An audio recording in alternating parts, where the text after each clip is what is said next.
Well, greetings, everybody. Welcome once again to the Rec Poker Podcast. This is episode 190. And today we have an interview that we did with Maria Konnikova. Unbelievable interview, fantastic stuff. She's the author of The Biggest Bluff, among a number of other things. My name is Steve Fredland. I'm at Rec Poker Steve in our PokerStars home game. And I'm reminding you, as Tom McAvoy said, no limit hold'em is hours of boredom followed by moments of sheer terror. And I'm Andrew Feist. I'm dealer 412. And as Vince Lombardi said, perfection is not attainable, but if we chase perfection, we can catch excellence. And I'm Chris Jones. I'm 5x5 on PokerStars and 5B5 on Twitter.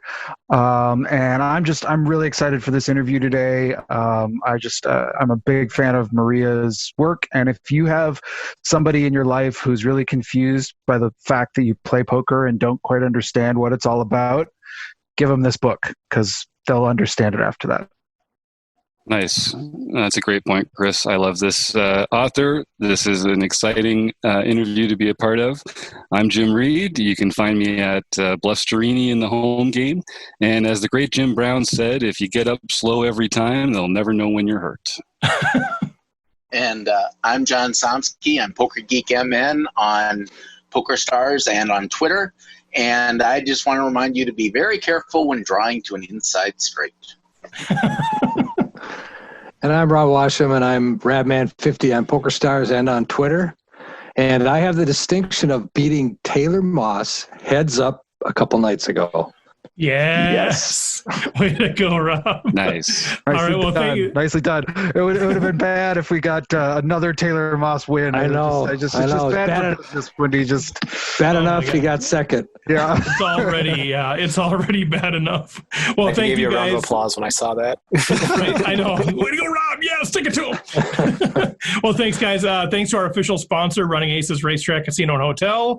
Thanks to our other podcast sponsors, Learn Pro Poker and Website AMP. Before we jump into this, a couple of real quick things.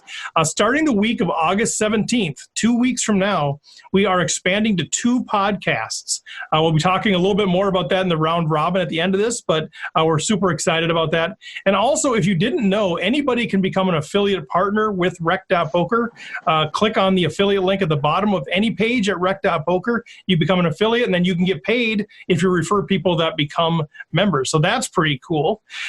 So with that, we're going to jump into this fantastic discussion that we recorded earlier with Maria Konnikova. She is the author of 2 New York Times bestsellers, The Confidence Game, which won the 2016 Robert P. Ballas Prize in Critical Thinking, and also Mastermind, How to Think Like Sherlock Holmes.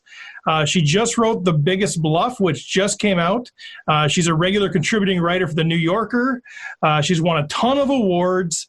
And then when she was researching The Biggest Bluff, she became an international poker champion, won over $300,000 in tournament earnings, and inadvertently turned into a professional poker player.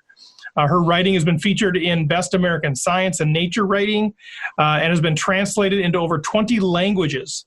Maria also hosts The Grift from Panoply Media, a show that explores con artists and the lives they ruin, and is currently a visiting fellow at NYU School of Journalism. She's won all kinds of awards, you guys, and normally I don't like to read bios, but I only read like a small part of her extended bio. Like, she's an amazing person, and I think you're really going to enjoy the conversation that we had with Maria. All right, everybody, well, let's bring in Maria Konnikova. She's a New York Times bestselling author, journalist, professional poker player. She is the author of Mastermind, Confidence Game, and most recently, The Biggest Bluff. Welcome, Maria. Thank you guys so much for having me.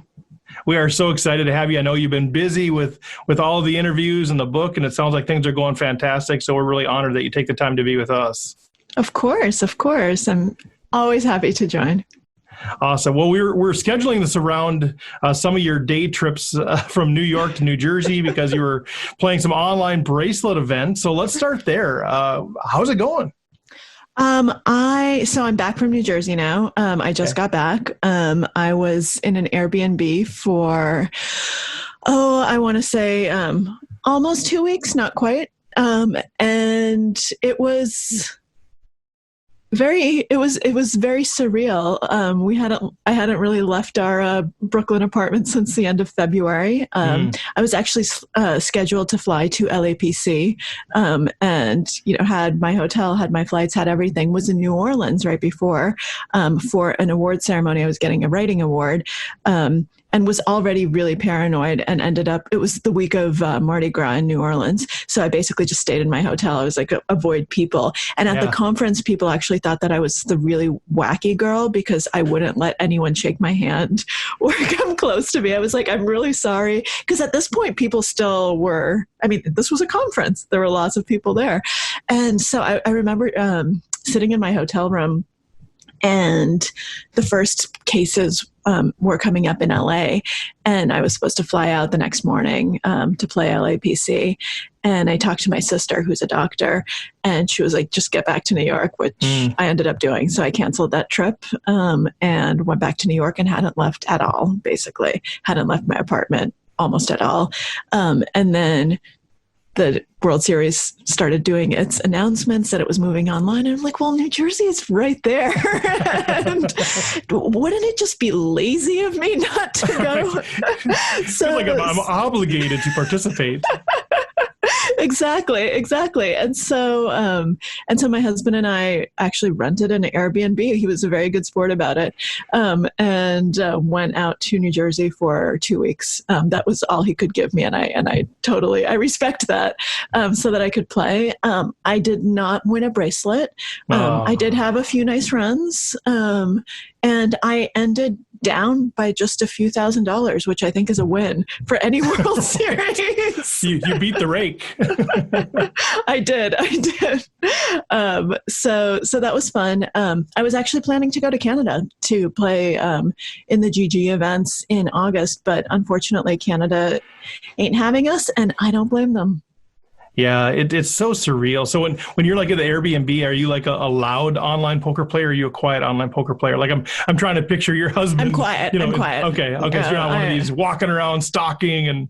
No. The only time I got a little bit upset, but then I saw Daniel Negreanu's video and I realized that I wasn't upset at all, was when I started having the exact same issues. So I actually that would be so frustrating. So 2 tournaments. I ended up busting just because of basic issues. Yeah, because it would just freeze for 5 minutes here, 5 minutes there, and then eventually I'd blind out, and it was very frustrating. And so I definitely said a few choice words, but then I looked at Daniel's video and I was like, oh, I'm a saint. I didn't do it. I'm an underreactor. I'm an underreactor. No, it was. It's always frustrating when it's the software, right? And you'd think, if anyone from WSOP.com is listening to this, fix your software. Come on, guys. It's not that hard. There's good software out there.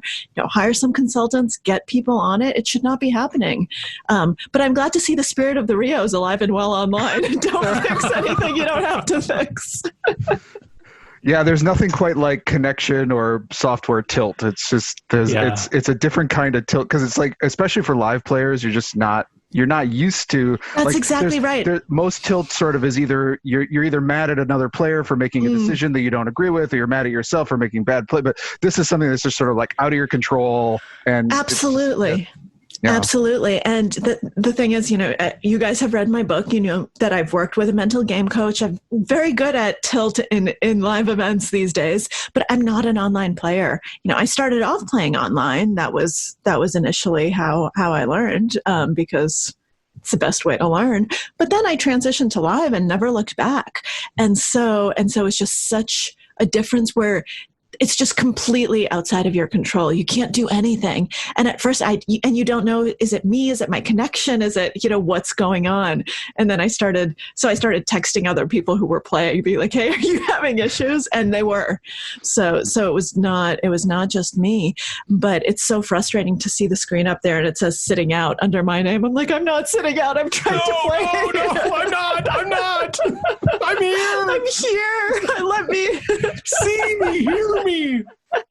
Exactly. Oh, I should have put on the Who. I didn't put on my Tommy soundtrack, but that would have been really nice.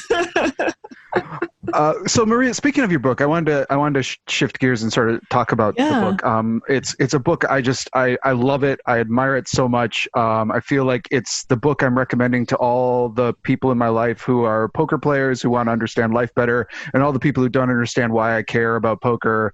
It's so great for them too, because like I feel like it's how I want to share poker with them, and you do it so well. You explain the game so well.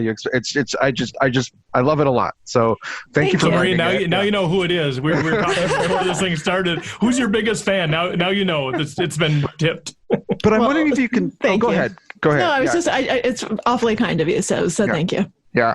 Well, I just wonder if you could start by talking about the process that you talk about in the book, but maybe that people who haven't read the book aren't familiar with. But what brought you to poker in the first place? You talk about, a difficult period in your life, and then also the work of John von Neumann. And I'm wondering if you can talk about how those two things came together and led you to both pursue being a professional poker player, but also write this book. Absolutely.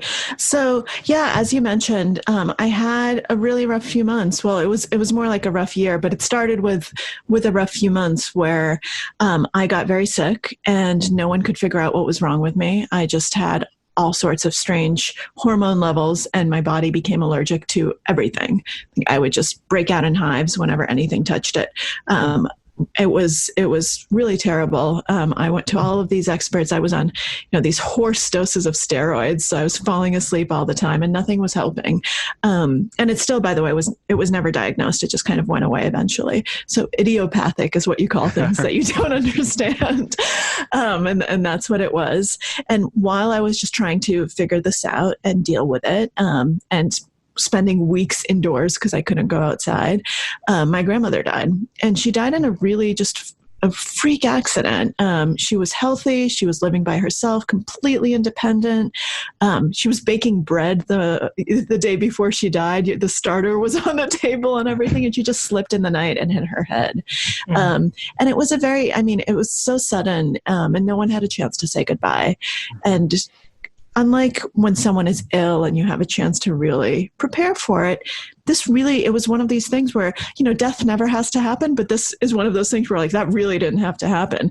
You don't slip, you place your foot well and you're all set and you live another day. My mom lost her job. My husband lost his job, just all of these things, one after the other. And it made me really appreciate how much we rely on luck, that you can work really hard, you can develop all these skills, you can do everything quote unquote right. But luck has to be on your side. It has to be with you. And when it's not, shit hits the fan.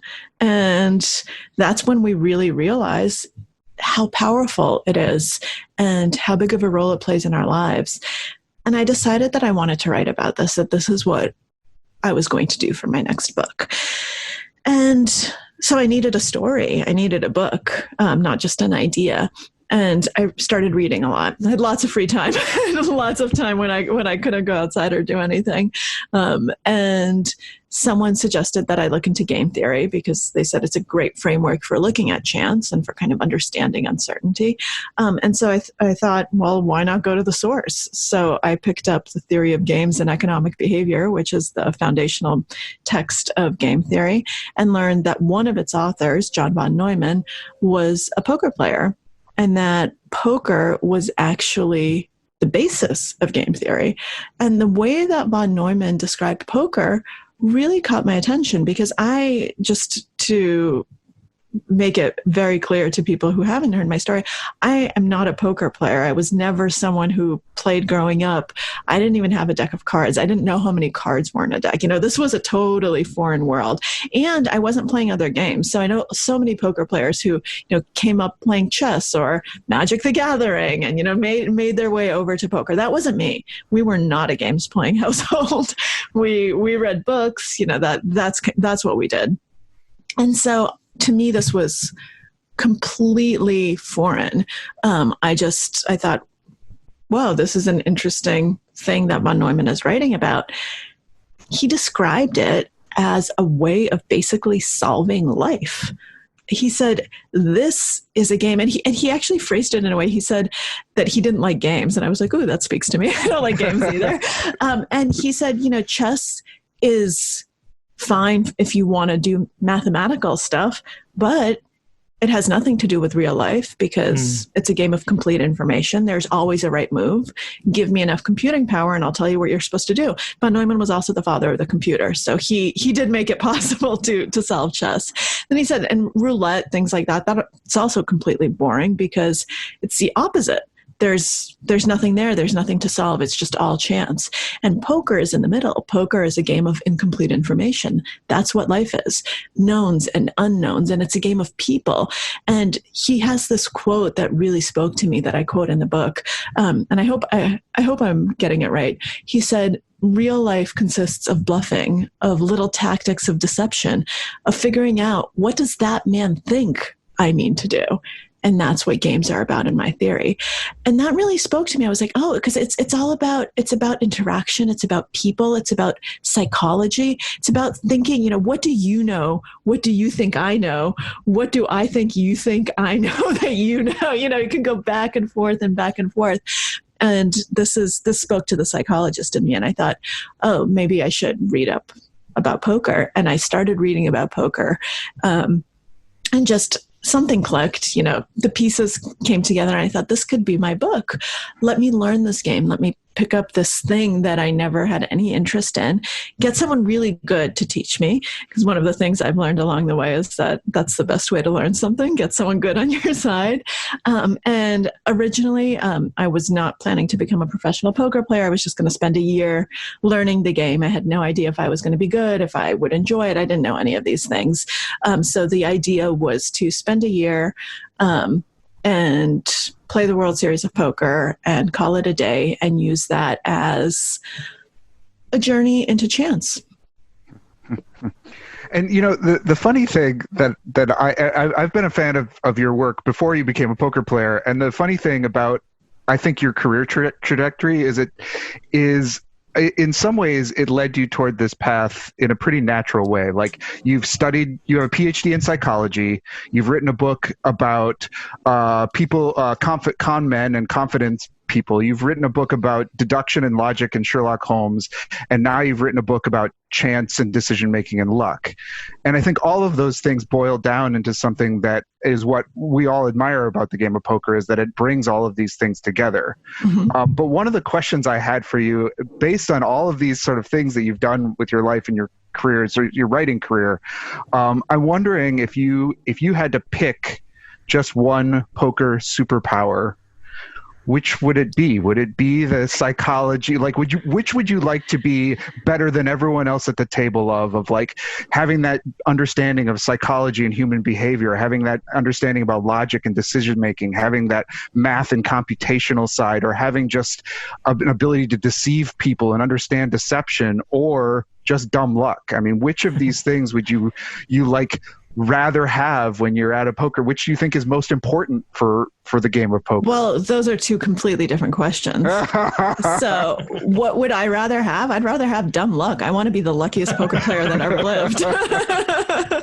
Because all the other stuff I can work on, the luck is the one thing I can't control. If I could press a button and say, I want to be always on the right side of variance, and a magic genie said, done, I mean, okay. That's what I want. Yeah. Do I think that that's the most important thing in being a good poker player? Absolutely not. So like I said, those are two different questions.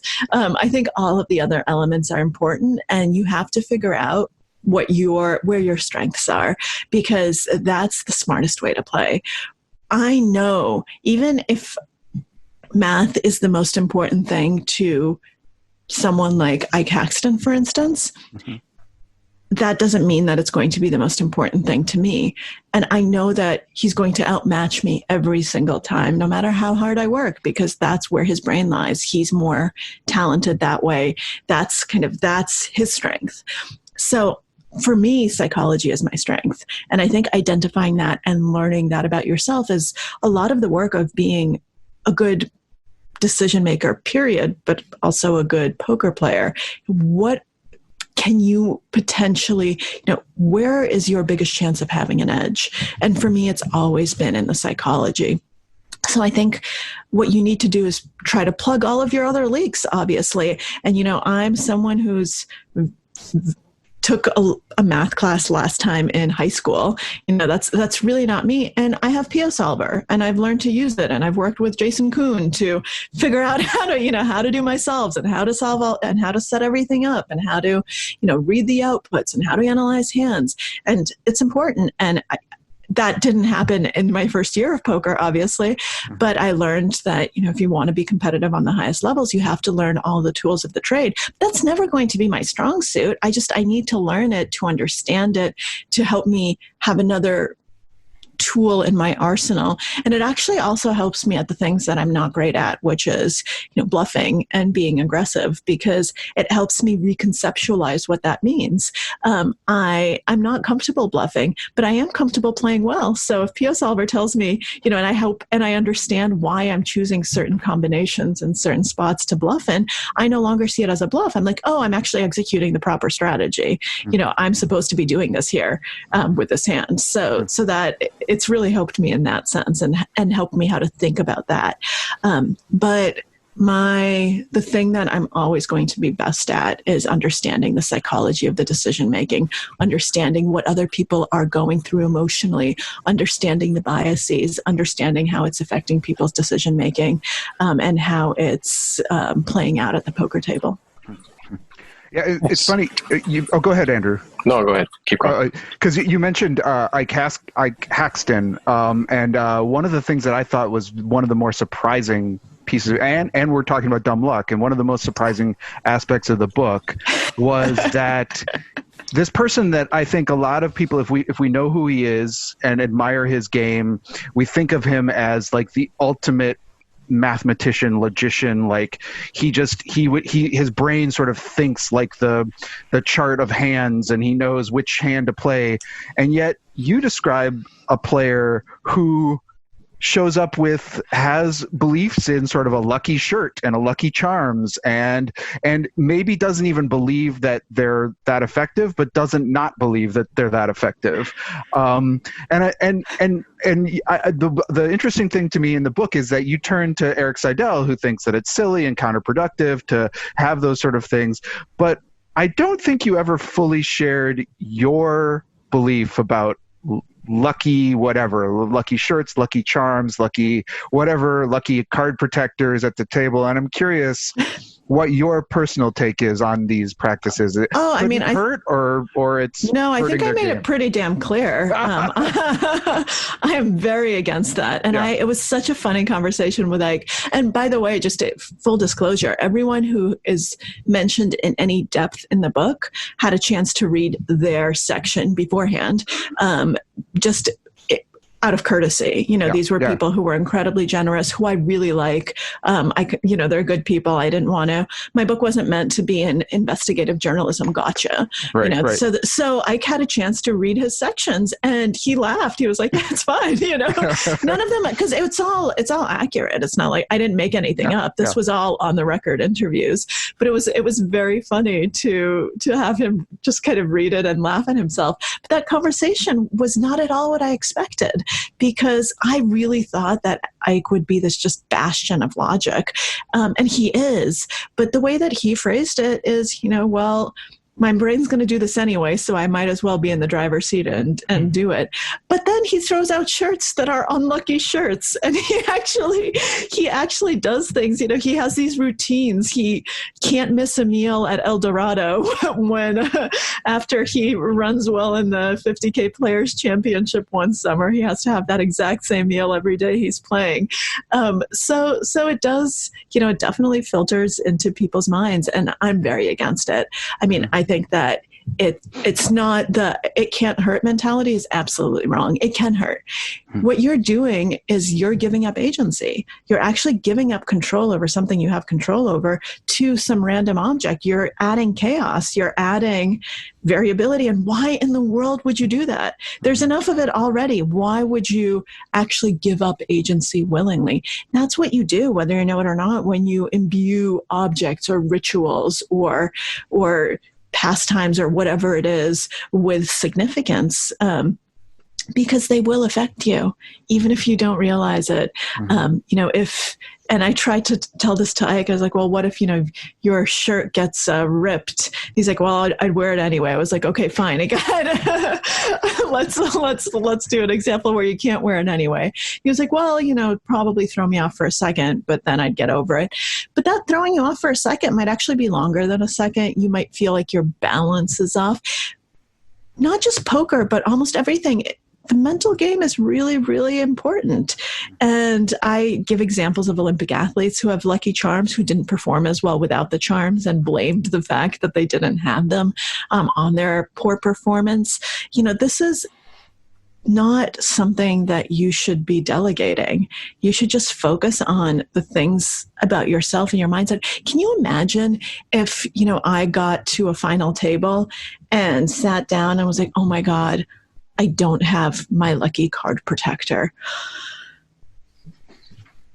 What's going to happen? and somebody go get it. Send exactly. Yeah, right. Just you need to be focused and there from the get-go. And why put yourself in that position? And I just think that it does hurt much more than it has the possibility of helping. And I also think that, delusions should not be rewarded. Right.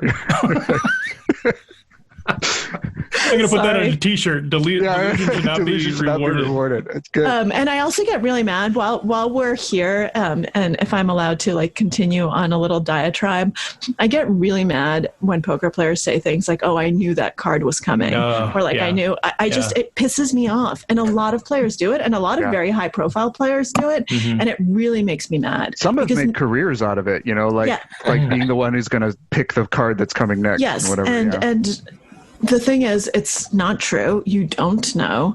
And you don't remember the 50 million times where you thought it was coming and it didn't come. You just remember the one time. And by the way, the people who've made careers out of it on TV, that's also some great TV editing where it makes it seem like they're always right, but they're not. Right. If you knew that the card was coming, you'd play differently. And probably then your name might be David Blaine and we're playing with your deck of cards. Right. So the fact that you knew the deck was coming has nothing to do with intuition. And you have a random assistant from the audience. Exactly. It has to do with if you're stupid enough to play cards with David Blaine, then you've got it coming. Because I would never play cards with a professional magician, especially one who manufactures his own take on unmarked cards. Yeah. He's a brilliant magician, but he actually asked me to play poker with him once, and I said no, and he said smart. That's awesome. Choice by you. That reminds me of when Chris Moneymaker was on, and he's like, he was talking to somebody trying to get information from them, and the old woman who was just in his training session before comes up behind him, says, "Quit talking to that man. He's trying to get information from you." You have to know who you're playing against and what they're trying to accomplish. Go ahead, Chris. Well, I was going to kind of shift gears and talk because, our audience is primarily recreational players. So they're not playing some of the nosebleed stakes that you're playing and like EPTs and WSOPs. But you started off playing, and the book describes your journey with Eric, challenging you and basically telling you, no, you can't play some of these high profile tournaments. You're going to go play the daily at Treasure Island or wherever. Yep. And I'm wondering if you can talk about. I'm wondering if you could talk about both your progression between those sort of stake levels, and then what you think sets apart maybe some mistakes or typical plays that some rec players are making that you see that they're not making at those higher stakes, that the players who progressed or like you as you progressed, what did you learn about that progression that maybe some rec players could learn from?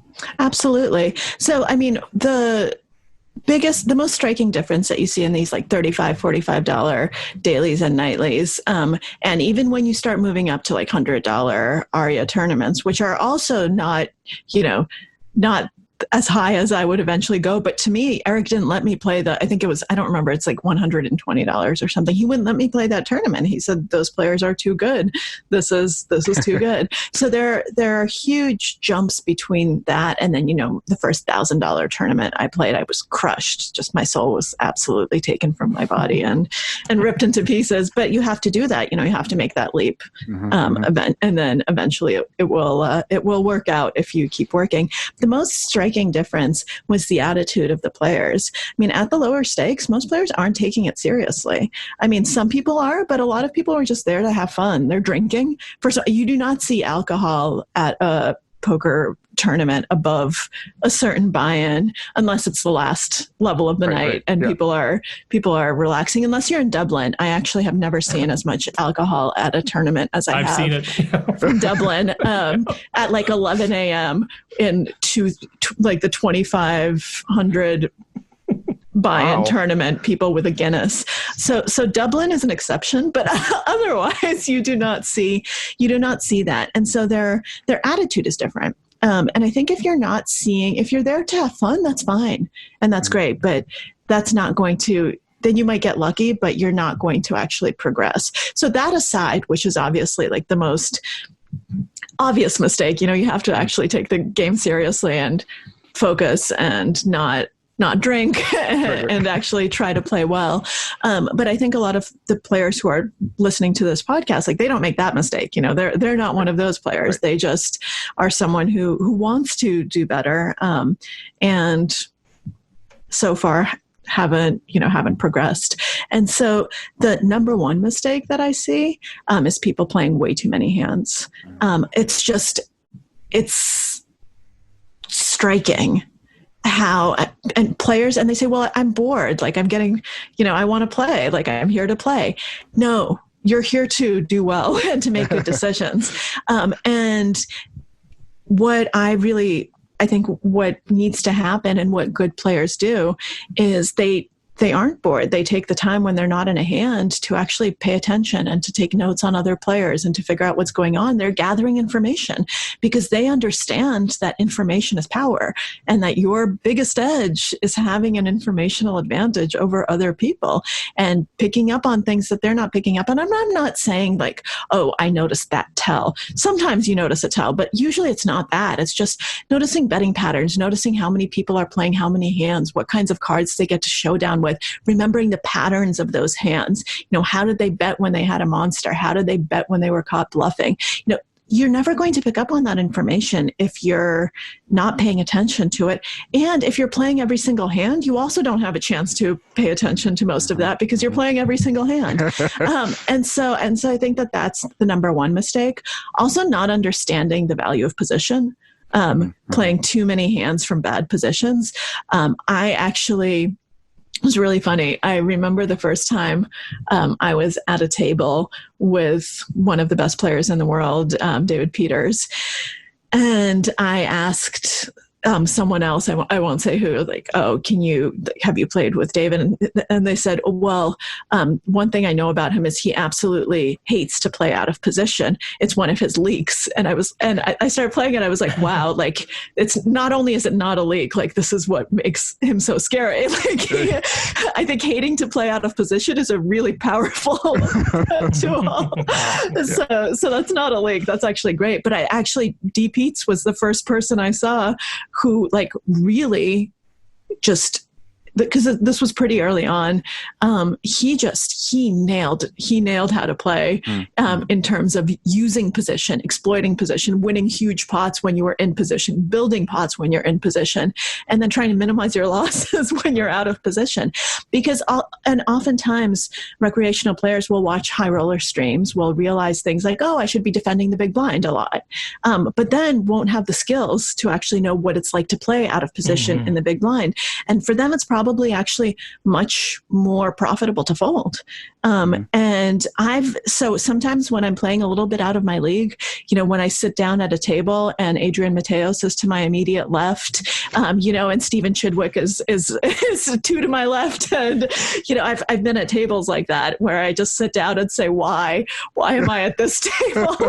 and it's actually great because it's a wonderful opportunity to as they crush my soul, they're also teaching me how to do that and how to play well. Adrian is one of, by the way, the toughest players I've ever played against, and I've been at his table too many times. I've played a lot with Adrian, and he is amazing. He is amazing, and he also soul reads. I tried to bluff him once, and he just stared me down and called me with Queen High, and I was like, never again. I'm never doing that again. But I think that so.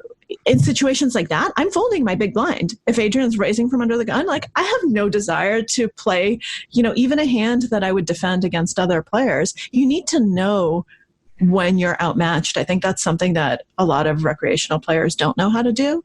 They don't like folding. They don't like folding their big blind. And then if they're playing, they start doing it pretty straightforwardly, a fit or fold strategy when you hit the flop. You can't play that way. You're losing extra money, not just your big blind, but however much you played. So I think those are such simple things to fix. Play fewer hands, play more often in position, and really learn how to play from the big blind. Right.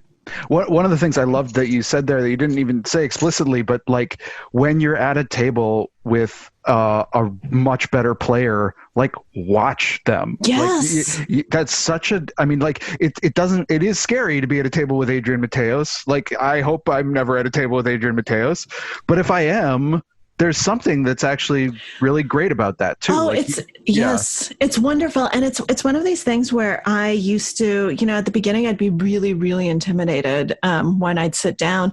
And if you're playing in, the World Series events, if you're playing at the EPTs, you're going to get a lot of those players at your tables, especially in the main event.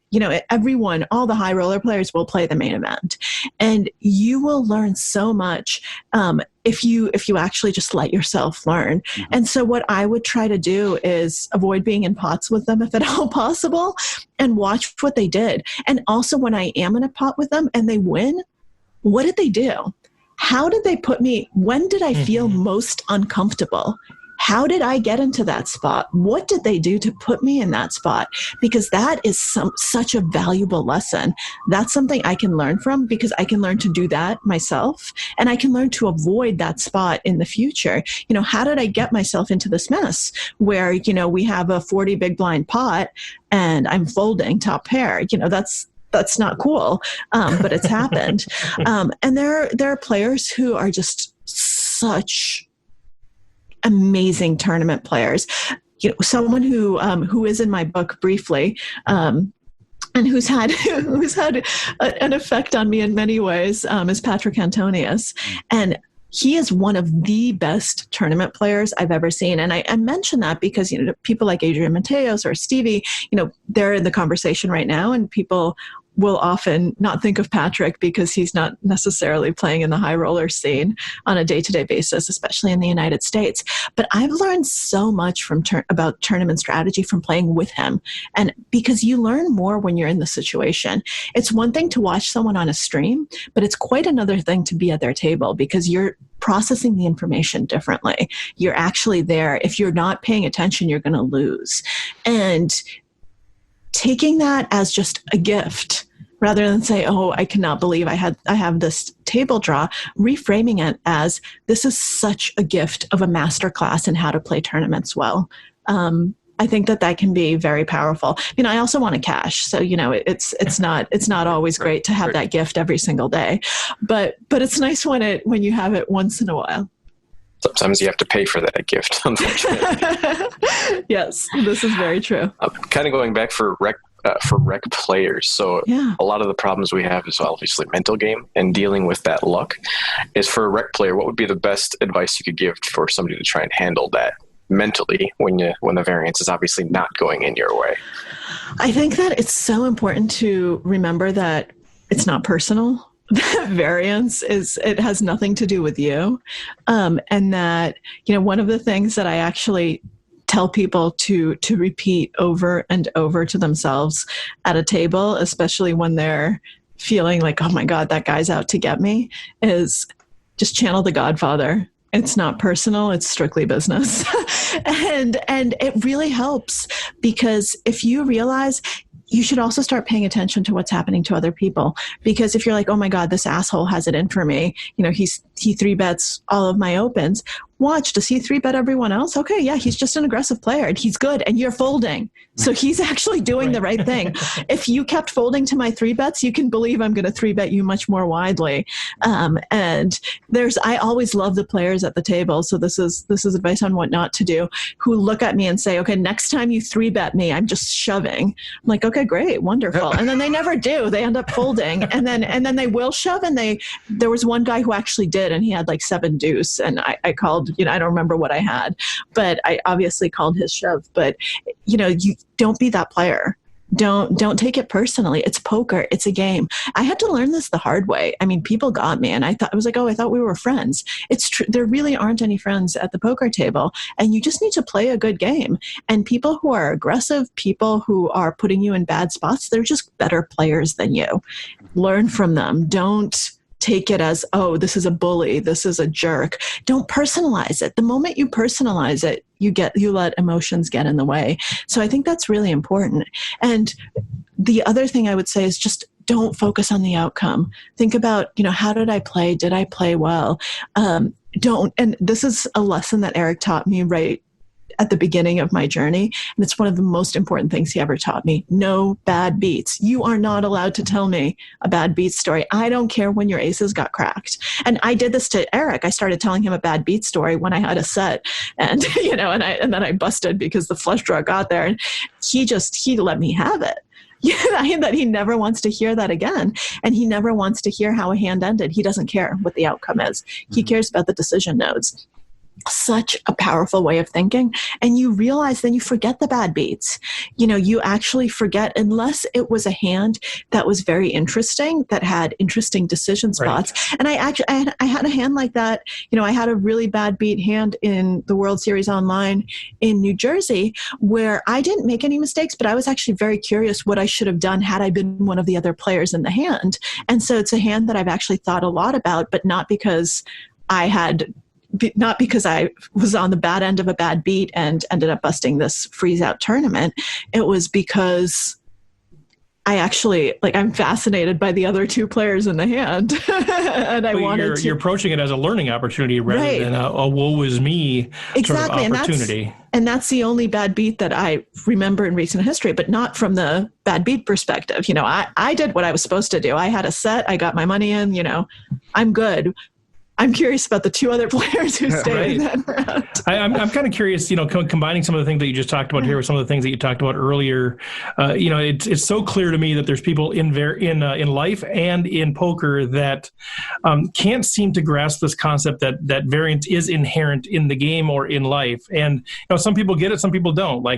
I see this in life where people recognize that this is just part of the deal. Like you said, you can make the best decisions, put yourself in the best situation possible, but variance is variance.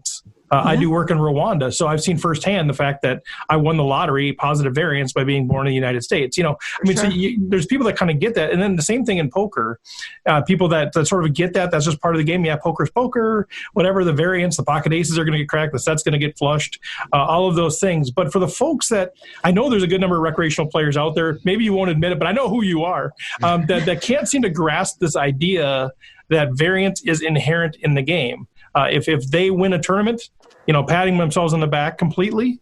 If they bust a tournament, then somebody else is an idiot or whatever.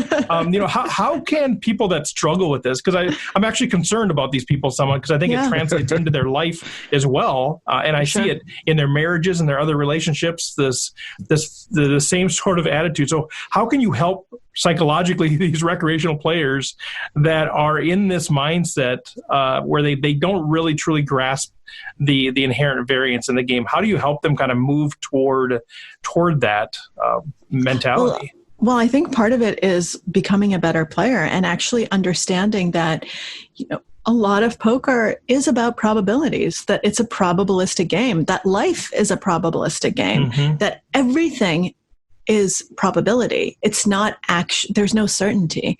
So think about, any decision you make in life, there's never 100% certainty for anything. It just doesn't exist.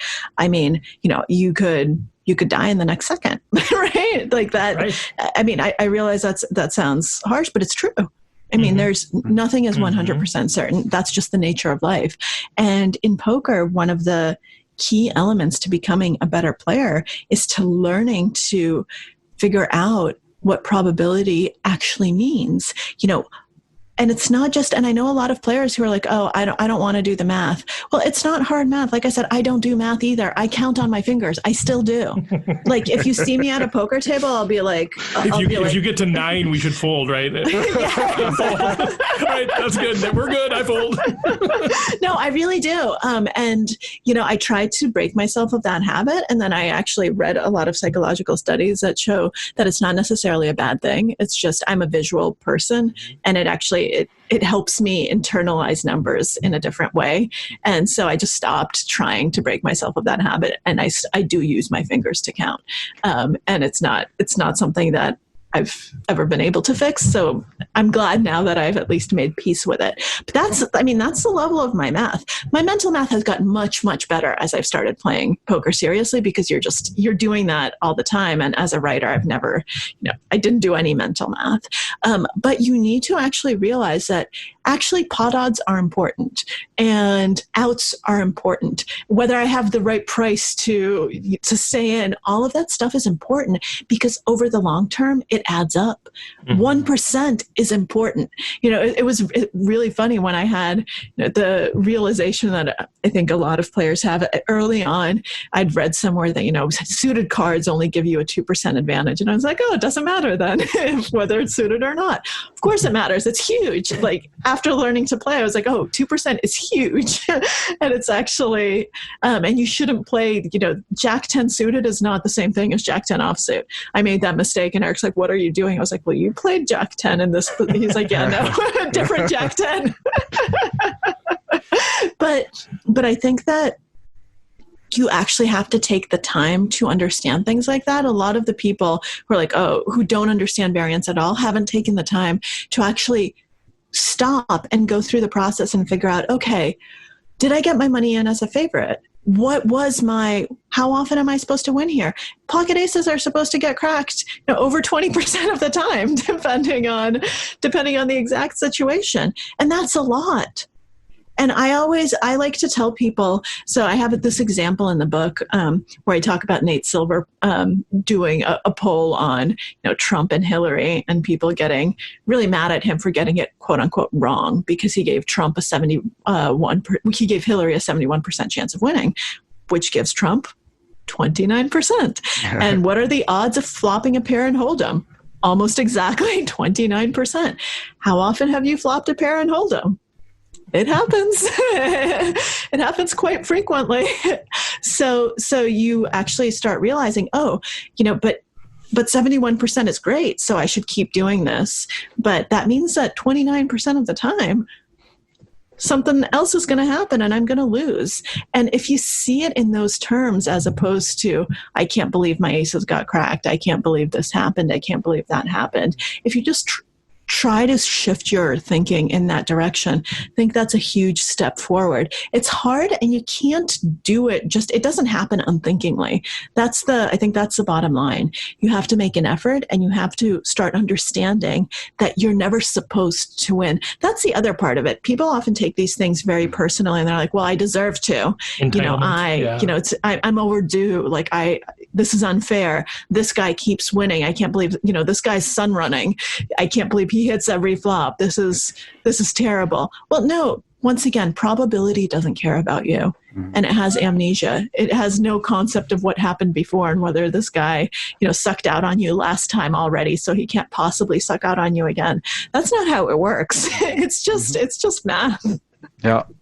Yeah, that's so good, because I hear so many. Well, I've lost the last 3 flips, so I'm definitely due this time. And exactly. I'm due. No, you're 50% this time, just like you were last time. So it's still a flip. Yeah, the math doesn't have a memory on that one. Yeah. Unfortunately.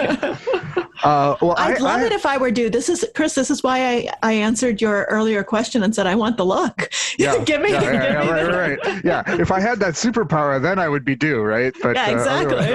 Right. Well, I have one last question that I want to close this off with. I want to respect your time, but I wanted to make sure that Andrew or Steve, do you have any other questions before I kind of wrap us up? No, man, it's so good. Like I need to start getting a mic that I can just have here, just drop over and over again, because this is fantastic. No, go ahead. Awesome. This has been really great. But Maria, one of the things that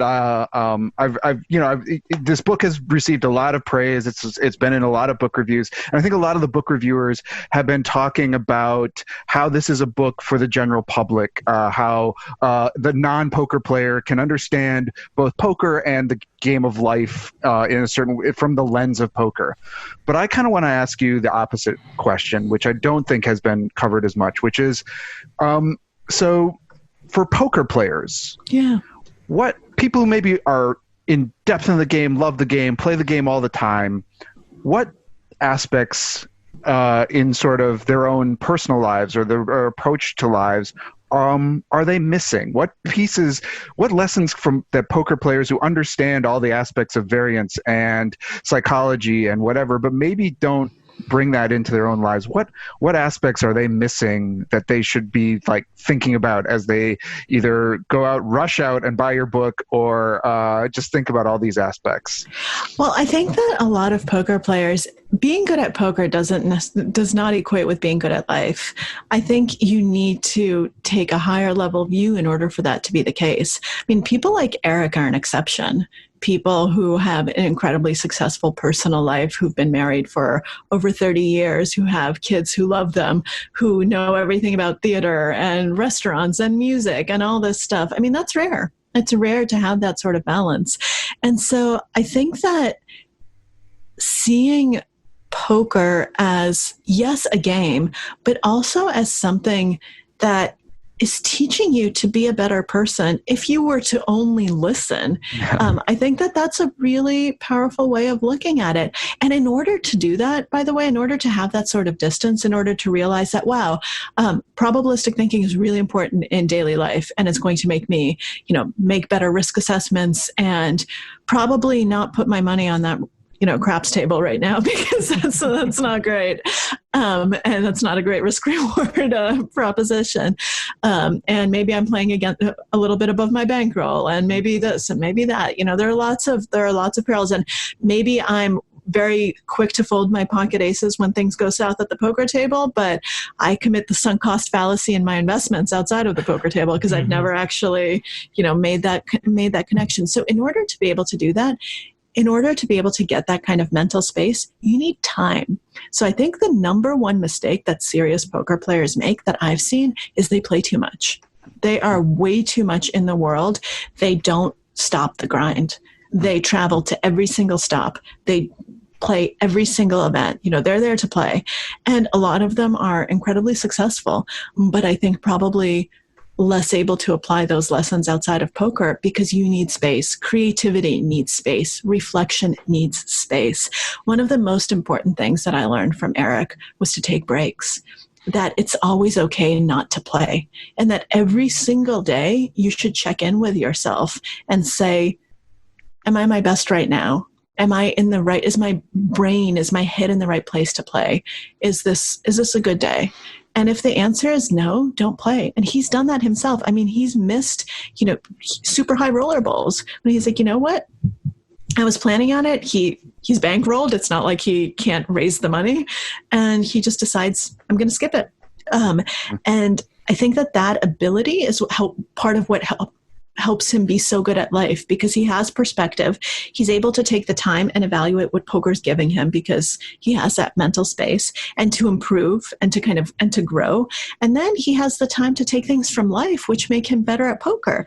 It's not, I think too many people have the attitude that if I'm not doing what my profession is, this isn't just true of poker players. I encountered this in academia where there are people who think that, anytime that you're not actually spending on your specific thing, reading those articles and doing that, if you play a musical instrument, or God forbid you're writing for popular press or whatever it is, then you're ruining your career. You're not being productive.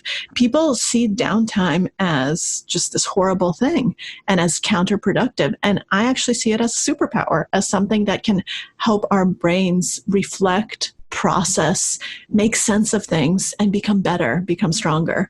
And so I think if you have that sort of attitude, I think that's the number one thing that professional poker players can start doing so that they are able to actually apply the lessons from the poker table to their daily lives. So good. That's so good, awesome. Maria. Yeah, it's so good. Before we let you go, I just want to make sure that everybody, first of all, go out and buy this book, read this book. It's an amazing book. It's really great. But how can people find it? How can people connect with you if they want to? What's the best way? So the book is available wherever books are sold. And, we're in the middle of a pandemic and businesses need help. So I would personally suggest that you get it from a local independent bookstore. There's even a storefront called bookshop.org if you want to do it all online. You go to bookshop.org and they will connect you with your local independent bookstore and ship it to you just like Amazon. But I know that for some people that's not possible. I know some people only have Amazon or Barnes & Noble. And if that's the case, then by all means, just buy the book wherever you can. But I do think it's a great opportunity to support the indies. That's what I would personally do. Okay. Great. And how about, are you available on social media at all? If people want to connect and say, hey, I want to follow this person. I'm on Twitter as Konnikova, and I'm on Instagram as Girl Named Maria, except girl does not have an I in it. It's just GRL. Not girl. Because I'm a writer who can't spell, but because someone else nabbed Girl Named Maria with an I. And one of these days I will get it. By the way, are any of people in your audience hackers? No, I'm just kidding. Yes, I can give you 2 or 3 names right now. Excellent. So let's get the Girl Named Maria handle on Instagram. We're trying to do the same thing because somebody has Rec Poker. We don't know who it is. They're not using it on Instagram, so we're just getting rec.poker. We're like same thing. Like who can hack into this? We'll get a 2-for-1 going here. 2-for-1. We'll get a BOGO. Yeah, we'll get them both going. Well, no, thank you so much for taking the time. This was just a delight to talk to you. I think our audience is going to be really excited to listen to this. So just thank you so much. Yeah. Thank you so much for having me. It's been a pleasure. All right. Well, there we go. Fantastic stuff. Fantastic interview. Maria Konnikova. Guys, get the book.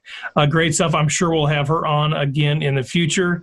So let's wind down here, guys. Let's do our round robin. Mr. Somsky, as always, we'll call on you first.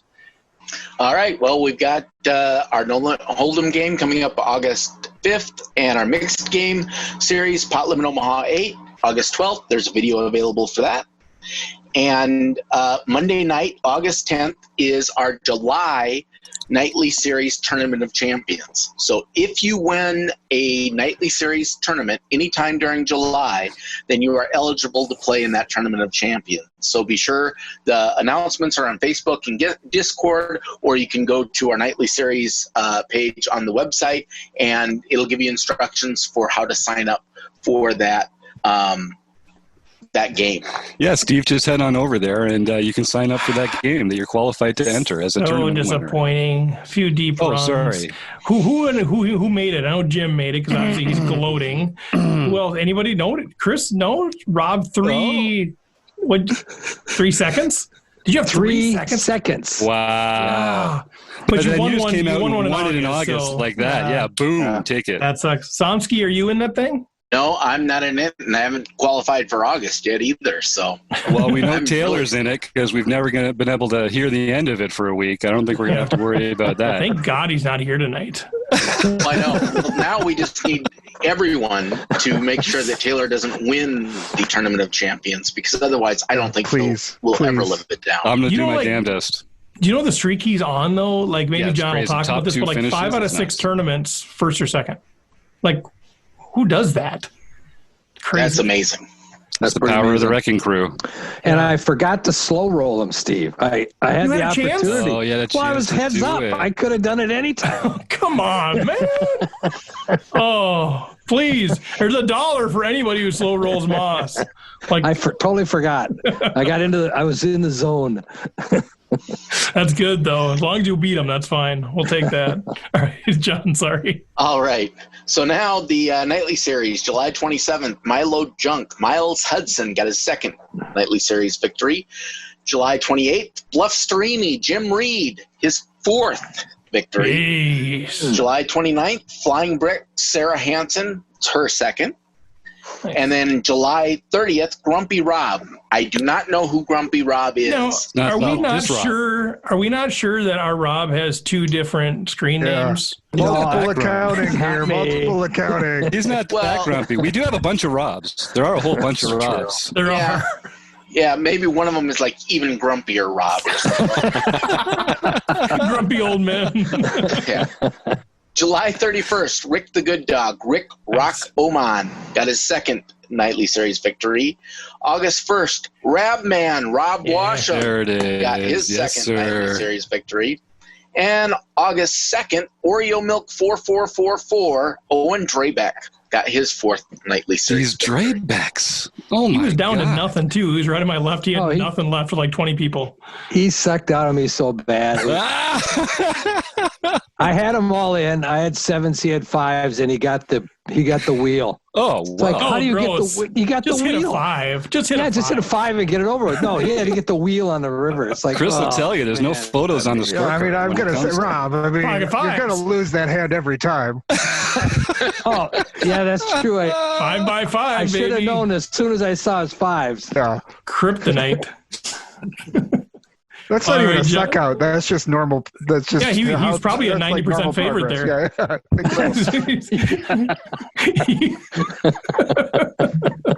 All right, John, what do you, anything else, John? Nope, that's it for me. Oh, good stuff, man. Thank you. All right, Rob. All right, this Wednesday, 6:30, we have the book study, The Game Plan by Matt Matros. This will be our fourth session. We're going to go through rules 8 through 11. We're going to be talking about things like set mining and squeezing and going all in and that sort of thing. So this should be opportunities for many rabbit holes going down on these subjects here. Then I think after that, we go into the big blind area, and then we're done with the pre-flop. So it'll take us 5 total episodes to get just through the pre-flop part of the game plan. So it's been a lot of fun. Yeah, any like, I know we don't want to derail too much, but just any real quick, like any big insights or like any paradigm shifts or anything that's coming out of that, you're like, man, and I know you'd read it before too, but anything that you're just like, man, this is so good. You guys got to be a part of this. Yeah, it helps you automatically up your aggression in your game. I mean, one of the factors they talk about with rec players is there's this aversion to this risk aversion that you have. You don't want to drive an hour to get to the tournament and then bust out right away. So you tend to play a little softer and not as aggressive because you don't want to risk all those chips.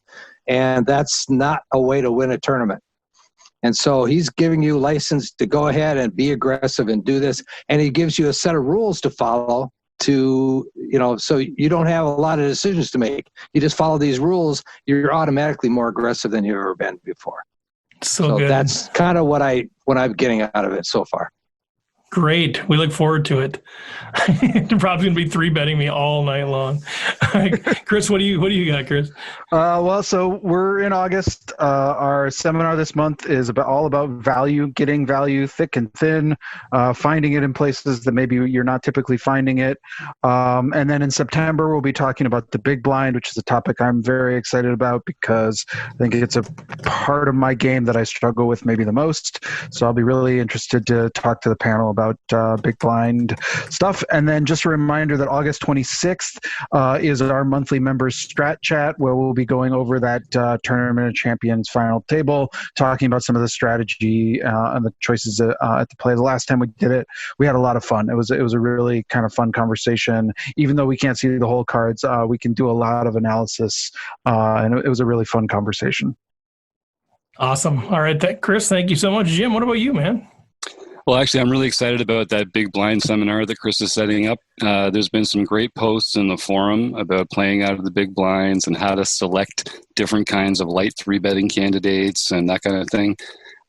So I'm really looking forward to that. I'm also just really enjoying the play of ideas in the forums.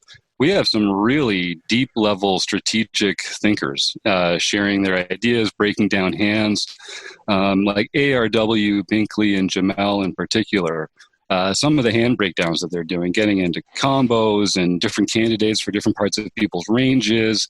I mean, some of this math-based stuff, it's not like some people are pretty good at it and some people are okay at it. Like, it's math. You're really good at it, and then you just make it easy for everybody else to follow along. So as far as I'm concerned, we've got people in our forums I'd put up against any training site forum on the internet. We've got people breaking down poker hands in a way that you just can't do it any better than that. So that I'm really excited about, and I can't wait about some of this new podcast news where we get to highlight some of that amazing stuff.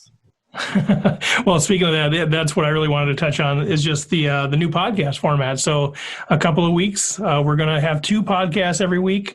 It's super exciting, the expansion that we're seeing and the people that are interested in things. And a lot of this is driven by you guys that are listening. I mean, you've sort of said, man, I'm really resonating with the stories. I want to hear more about the stories. I want to hear more, go into more depth there. And some people are like, man, I want more strategy. And, it's hard to always be everything to every person. And so we made the decision, we're going to split this into 2 pieces. So we're going to have one podcast every week. That's sort of the chats. And these are our opportunities to talk to poker players like we normally do, but not feel like we have to cut off a great conversation and quickly do strategy.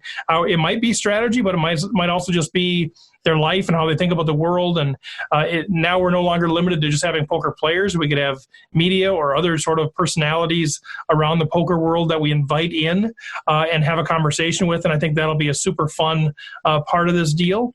And then the second podcast in the week is going to be more focused, like we said, on the forums. So we're going to dig into those forums that we have out at rec.poker and pull out either great hands, great discussions about hands, and continue the conversation as part of a podcast panel. Or it might be, Daniel Negreanu blown up, and what do we think about that? And, it could be anything, but it's really about the forums. And so to a large degree, those podcasts are going to be driven by what the members are talking about, what they're interested in, certain hands. And so if there's a particular hand that everybody seems super engaged in, that'll probably be the one that gets chosen to talk about on the podcast. If you guys are super interested in other things, just you're kind of voting by your comments, right? That's sort of how that's going to work. And so we're going to have the chats, we're going to have the forums, and we'll adjust as needed, but that's really going to be what it's like. We're still going to be giving the shout outs to people that bink tournaments and those sorts of things. So that's going to still be a part of the incentive to win the home game, but hopefully, and then when we start opening up live tournaments, we'll have some more binks that we can start reporting there as well and figure out a good way to get those on the website and celebrate the success because, Jim was talking about it, kind of the power of the Wrecking Crew. We've had a number of folks that have gotten coaching now from the Wrecking Crew and people are binking tournaments all over the place. The success is great. And so we want to keep those celebrations going. So that's the general structure of the 2 podcasts. I don't know if anybody else has anything to add on that, but feel free to reach out to me, Steve at rec.poker, if you have any questions, concerns, or whatever. We want to make sure that we're giving you what you need. And we know that some people are going to resonate with one over the other, but I think there's going to be good quality content in both. And I think we're going to be a little more free to really dig into the things that we're talking about during those episodes. So pretty excited about that deal.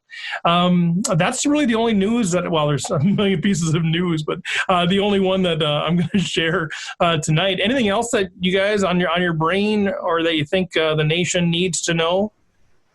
I just remembered one thing that has changed. PokerStars now allows me to set the amount of time that you can enter a tournament, the delayed late entry period. It used to always be 10 minutes, and then they hard-coded it to an hour, and now I have a little bit of flexibility in being able to set it. So what I've set it for right now is for 4 levels, which for our normal games will be 40 minutes. When I use the turbo format, which are 5-minute levels, then I think I'll increase that to be 6 levels. So it'll either be a half an hour or 40 minutes that you'll have for late entry. Okay, yeah, people were noticing that. I think that's a good change. I was noticing. I thought, okay, 10 minutes it closes, and then there's more people jumping in. So I think it gives people a little flexibility that are working later or whatever. So I appreciate that for sure. And it's still no re-entry, right? No rebuy. It's still a freeze out, right? Correct. Yep. That's just the late registration period. Yep. And I think already that's made a difference that people don't feel like they have to pre-register, and then maybe they don't end up showing up and they're blind. Their stack just gets blinded out over the course of the tournament. So that is really frustrating for all the other players if you end up sitting out. So it's nice to have a little extra time to show up and register and not have to risk that happening. So that's great. Thanks, John. Yeah, good point. All right, guys. Well, let's wrap it up there. Great conversation again with Maria Konnikova. Fantastic stuff. Check out rec.poker. Sign up for the newsletter. Thanks to Running Aces, Casino, Racetrack, and Hotel, website app, Learn Pro Poker. Thanks again to Maria. Thanks to the panel, Chris, Rob, Jim, Andrew, John. Great stuff. Fun doing this with you guys. And we will catch you all next week.